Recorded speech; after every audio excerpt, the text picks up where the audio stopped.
Благодарам председателке, благодарам почитувана колишке. Ние денес го имаме пред нас предлогот на закон за изменување и дополнување на законот за употребата на македонскиот јазик. Ке се осврнам на предходното обраќање на колишката, земав збор за да имам повеќе време да објаснам. Почитувана колишка, во права сте за многу работи, но најпрво во права сте дека ние заеднички го донесовме овој закон без разлика на никаква политичка афилиација од било која од наша страна, именно заради тоа што е сериозно важен закон и во права сте да тој закон долго време не беше донесен. И јас сметам дека треба да продолжиме во таа насока во однос на третирањето на овој закон и во однос на овој предлог за изменување и дополнување кој практично ќе помогне да профункционира инспекторатот.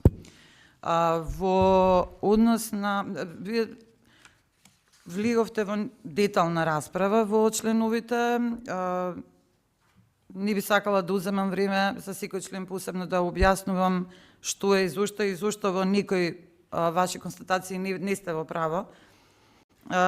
Значи, не се уназадува никако функцијата на инспекторатот, напротив, инспекторатот станува орган во состав на Министерството за култура и туризам, впрочем, како што е случајот и со другите инспекторати. Значи, ние имаме инспекторат за животна средина, кој што е во рамките на Министерството за животната средина, имаме инспекторат за труд и социјална, за труд, кој што е во рамките на Министерството за економија и труд сега. Значи, тоа е една постапка која што се однесува на сите инспекторати и не гледам зошто би бил посебен овој инспекторат за македонски јазик. Дај Боже да профункционира, се да биде како што треба, да се имплементира законот, а дали ќе функционира како засебен орган во кој што јас морам да напоменам дека знаете дека и Европска унија и сите регулативи ни велат дека ние мора да ја намалуваме администрацијата, да бидеме ефикасни во тоа, а сега ако создаваме нови институции, сето тоа повлекува нови административни вработувања и одиме спротивно од она што ни се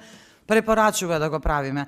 Така да сето ова согласување како од страна на владата за што се однесува на сите инспекторати, јас не гледам никаков проблем тука и никакво уназадување. Доколку инспекторатот си ја заврши работата како што треба, не е толку пресудно дали тоа ќе биде посебен орган или нема да биде посебен орган. Значи, овде останува како самостоен дел но делот во рамките на Министерството, орган во рамките на Министерството. И тука навистина не гледам каков проблем би имало. Треба, значи јас се надевам дека сега ќе бидеме сите заедно, исто како што бевме сите заедно со законот за македонски јазик. Во право сте, морам да признам дека имаше време Министерството за култура и Министерот за култура и туризам да го спроведува порано, но со оглед на тоа што е настаната таква ситуација, со оглед на усогласувањето со Зородум и со сите акти кои што се донесува и со оглед на тоа дека се промени Министерството, па стана од Министерството за култура, Министерството за култура и туризам, покажуваме разбирање за тој проблем кој што е настанат. И сметам дека ние како пратеници именно затоа што заедно го донесовме тој закон, дека исто така заедно сега треба да помогнеме тој инспекторат да профункционира.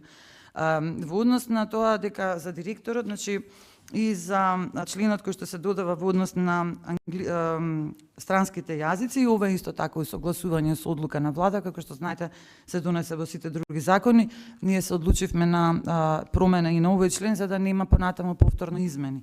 И морам исто да кажам дека во однос на директорот не постои, ако директор се разреши од страна на влада, не може да има жалба, тоа е веќе со други закони усогласено, и именно членот 7 е усогласување со законот за инспекцијски надзор. Тој член е усогласување со законот за инспекцијски надзор. Јас ќе ве повикам заедно да го направиме ова и да овозможиме директорката која што е веќе назначена да стекне веќе правен статус како директор на инспекторатот и самиот инспекторат да почне да функционира. Сето ова ќе биде во насока на подобрување на состојбата на македонскиот јазик во Република Македонија. И ние многу сме разговарале на оваа тема и сметам дека имаме слични ставови на тоа дека Треба да помагаме, особено кога станува збор за македонскиот јазик. Оваа година се навршуваат 80 години од неговата службена официјална кодификација и е императив да започне инспекторатот за употреба на македонскиот јазик со работа. Доколку не ги донесеме овие измени, се плашам дека тоа нема да биде можно и затоа уште еднаш повикувам, да, имате право, секако и политички како опозиција имате право, но да покажеме заедништво како што покажавме и за донесувањето на законот за македонски јазик. Ви благодарам.